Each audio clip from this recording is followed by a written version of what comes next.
Welcome to the Midlife Career Rebel, the podcast created for high-achieving professional women to gain the clarity, confidence, and courage they need to go after and get the life and career they want.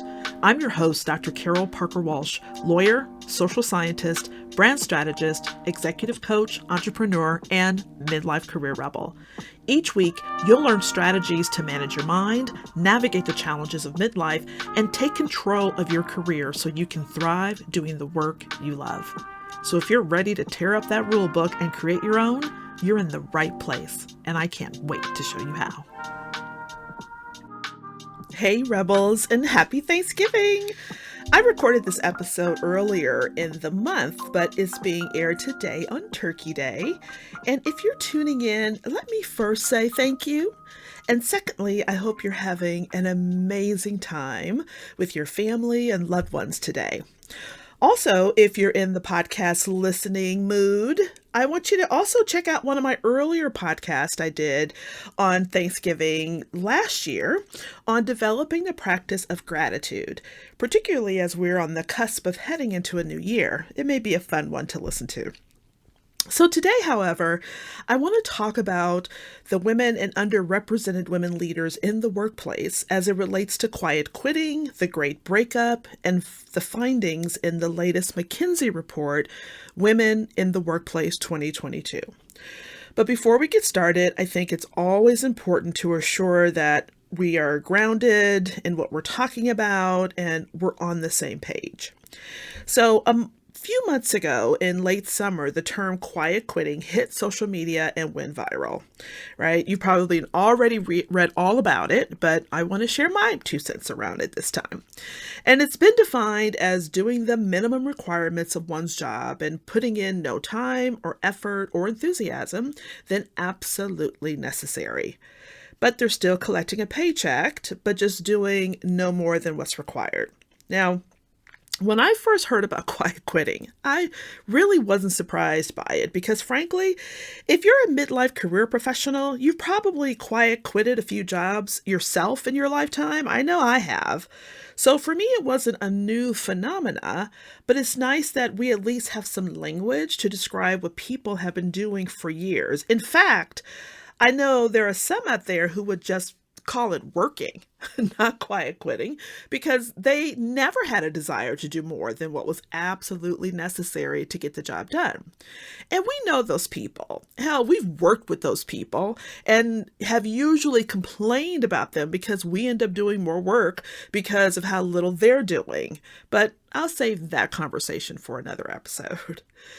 The question that quiet quitting has raised for me, however, is the why. Like, why are people choosing to do the minimum required? While it's certainly not the most advantageous strategy for promotion or advancement opportunities, why are people willing to risk it? Now, I don't think it's a surprise when I say there are basically one of 2 factors at play here. One, they don't love what they're doing, and they're simply just there to get a paycheck, and they have no other options available. Or 2, the organization isn't fostering an environment of inclusion and engagement to inspire them to give more than what they're giving, or even to really stay there, right? And that's the conversation that I don't see a lot of. Many articles are focusing on the first point, the why, suggesting that people just quit and find another way to enjoy their work. But I believe too little attention has been placed on the what organizations are doing, that part of it, or better yet, what they're not doing to inspire engagement in their employees.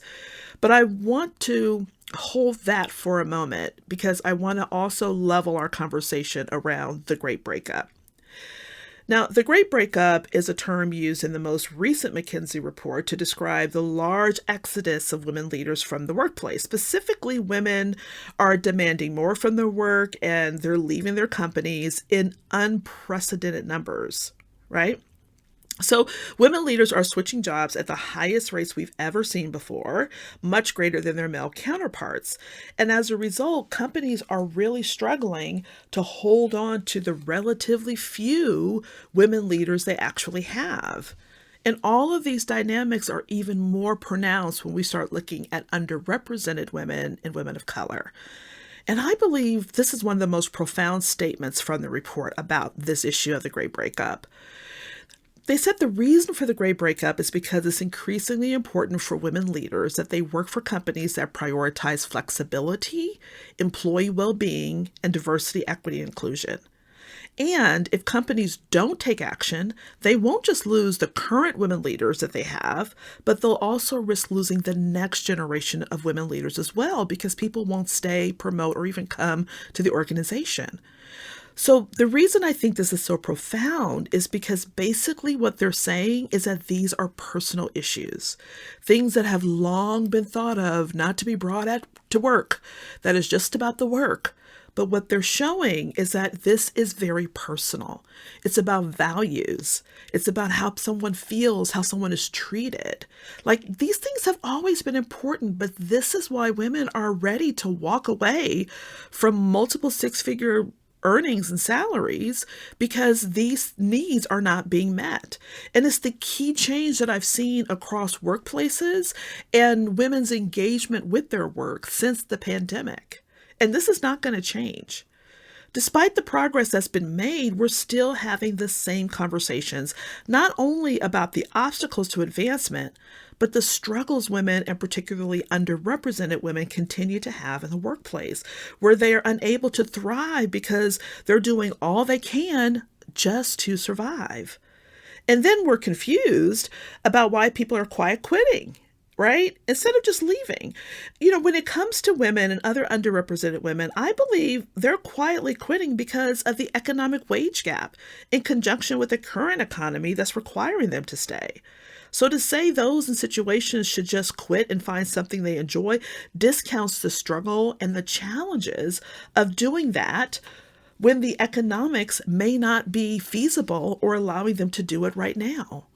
Also, there may be a lack of belief that going someplace new is going to be any different than where they are now, where many believe equity and inclusion are nothing more than illusions. So let's talk about what could be done about it, because I have some opinions that I want to share. Now, my work centers around helping high-achieving women, particularly women leaders, discovering the meaningful and fulfilling work they want to do. That's no secret. They usually lack the clarity of direction and the confidence to make the change, and we help them to overcome both so they can have what I call career life alignment, meaning they're doing fulfilling, impactful work that's aligned to their values, vision, and lifestyle needs. And I have been having, I can't even tell you how many conversations with women over the last 2 months who are in this exact space. So from my perspective, if you're quietly quitting and you feel stuck or trapped, then I highly recommend that you take some time to discover what's next for you, right? To do this work. What's the right direction for your career? And will that direction help you find the meaningful work you're meant to do in the world? In my proven framework, I break down the inner and outer game required strategies to succeed. Now, fundamentally, what I'm talking about, and this is just some basics, I'm talking about clarity, confidence, connection, and commitment. And these 4 C's are embedded in the framework that I use to help women discover what's right for them. Right? So first you have to get clear about your gifts, talents, and abilities and what you have to offer the world. You want to get the confidence in the value you bring and what you are doing and who you are fundamentally. You have to connect with the right organizations and people and places to ensure that you land in those places that are aligned with your values and also values your genius and what you bring to the table. And you have to make a commitment to being in the driver's seat of your career, not tolerating or settling, but getting what you truly deserve and desire. And this is just a very overview of the deep levels in which we go within each one of these, because there are components within each of them in order for you to thrive. But basically, we're talking about clarity, confidence, connection, and commitment. And that's fundamentally the work that I do with my clients who are discovering and getting the careers they want. I'll also be actually, by the way, doing a training and coaching on a piece of this model in the upcoming event that I have called What's Next Week. These are strategies for discovering your next best step in your career, and we'll be teaching and coaching on this for 5 days straight live, starting on Monday, November 28th through Friday, December 2nd. And I'll drop a link in the show notes so you can reserve your spot if you want to work through this kind of clarity, confidence, connection, and commitment piece. Now, on the other hand, if you're if your employer is trying to get it right, right? They are trying to do the right thing, but they're still falling short and not providing you with the work culture where you feel like you belong, where you feel like you have a voice, where you feel like you can make an impact, maybe where you've been ignored or overlooked, then as a leader in that organization, I suggest you propose that they stop with the typical approaches to doing this work and actually do something new. Despite the gains that have happened over the years and all the recruitment efforts organizations have engaged in, women, especially women of color, are still dramatically underrepresented in corporate America, and especially in senior leadership levels, right? And with the mass exodus, it's getting worse. And the report talks about how 1 in 4 C-suite leaders are women, but 1 in 20 are women of color, despite their desire to be promoted and to step into higher levels of leadership. There still exists no or very little opportunity for them. So instead of focusing your time on training and recruitment, why not create women executive pipelines for promotion? Right? Something new and different. Why not work proficiently or preparing and situating your high potentials to step into leadership roles over the next 12 months? Stop training white leaders to tolerate or work with staff or other women of color, right? And instead, get women of color and women leaders in senior level positions so that the training can happen basically on the job, so that it can happen through daily interactions with those who don't look like them, right? Instead of trying to teach them ways, just put them in experiences and put them in situations where they're engaging with people other than them so they can learn through that process. There's no better way to learn something than through an immersive process, right? It's how people learn languages, it's how people learn cultures, by just going there and immersing yourself in it. If you allow them to immerse themselves around other leaders who don't look like them, you would have more opportunity to continue to move people up into those levels and stop dealing with the issues that we're facing with now.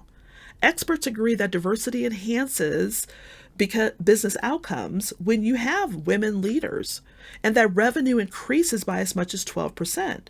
So we have to start changing the promotion ratios by allowing for more advancement.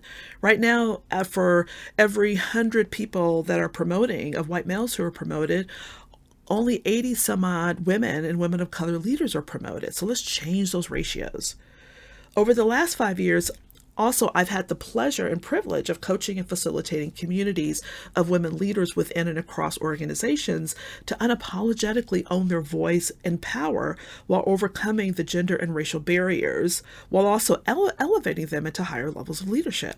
And these experiences have shown me that there's a need for women to have access to a female collective designed to gain greater clarity, confidence, and commitment for the ability to develop as empathetic leaders that represent the future of work.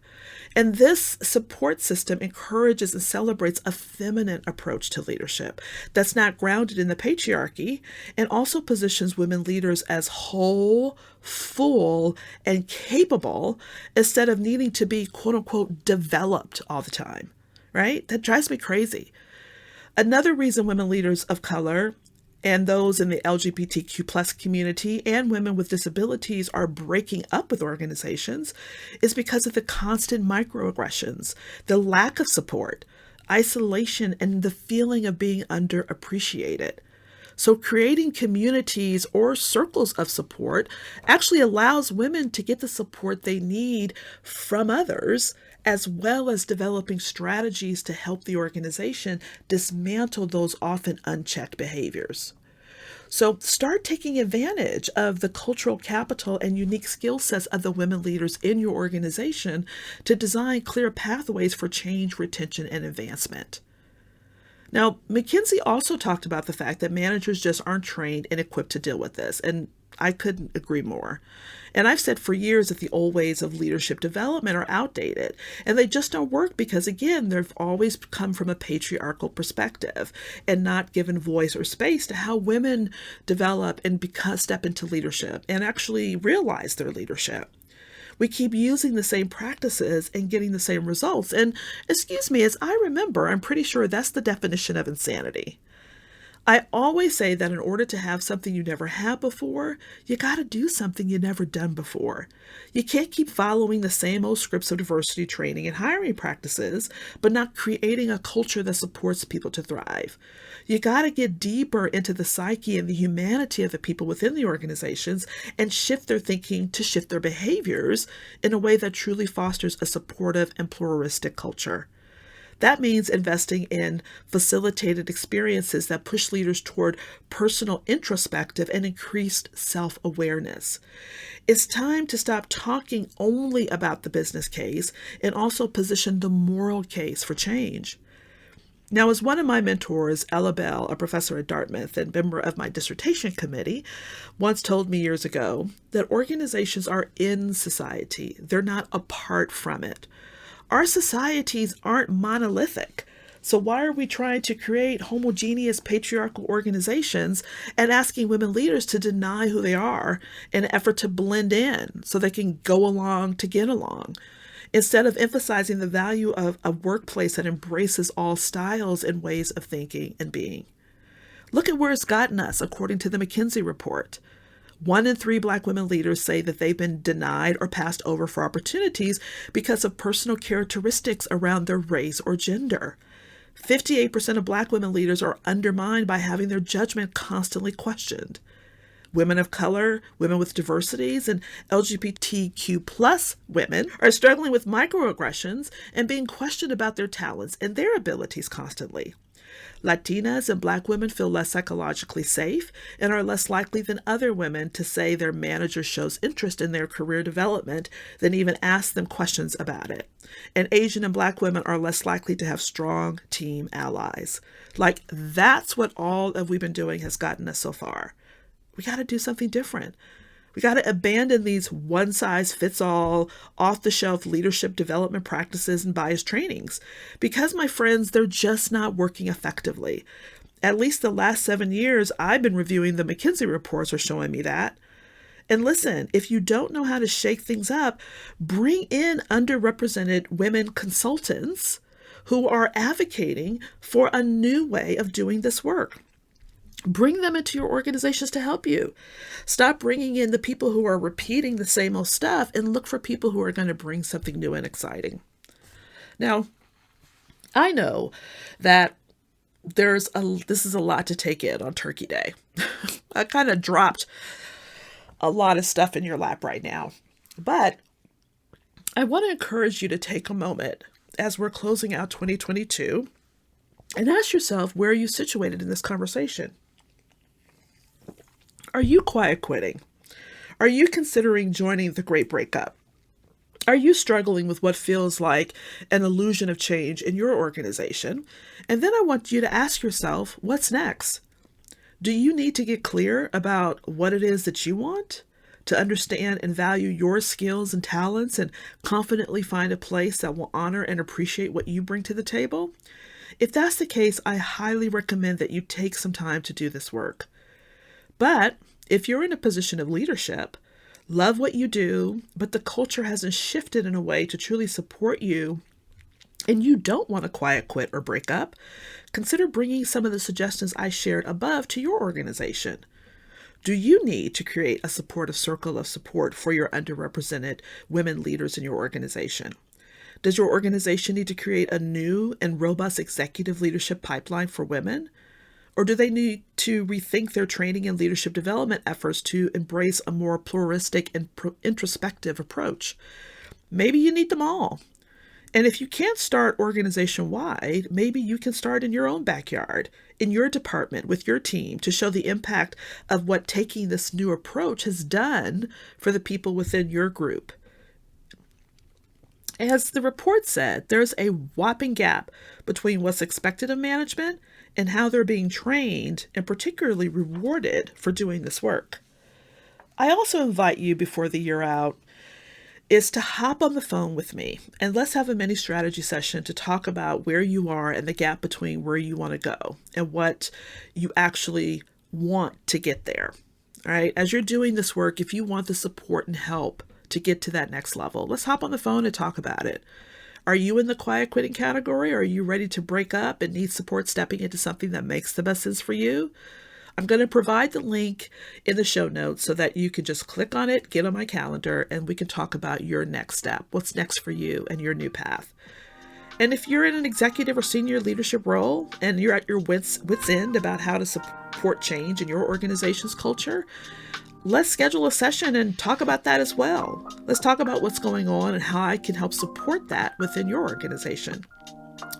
Listen, thanks for listening. Happy Thanksgiving. And until next time, I want you to have an amazingly rebellious week.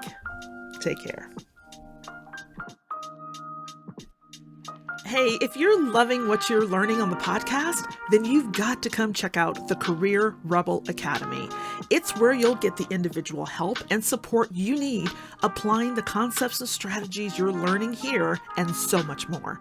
You'll be joined by a community of other rebels just like you, and I'll be there as your guide every step of the way. If you're genuinely looking to change the course of your life and career, I promise you, this is the place you'll want to be.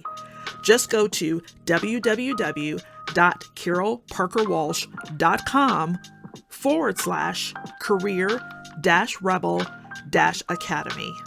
I can't wait to see you there.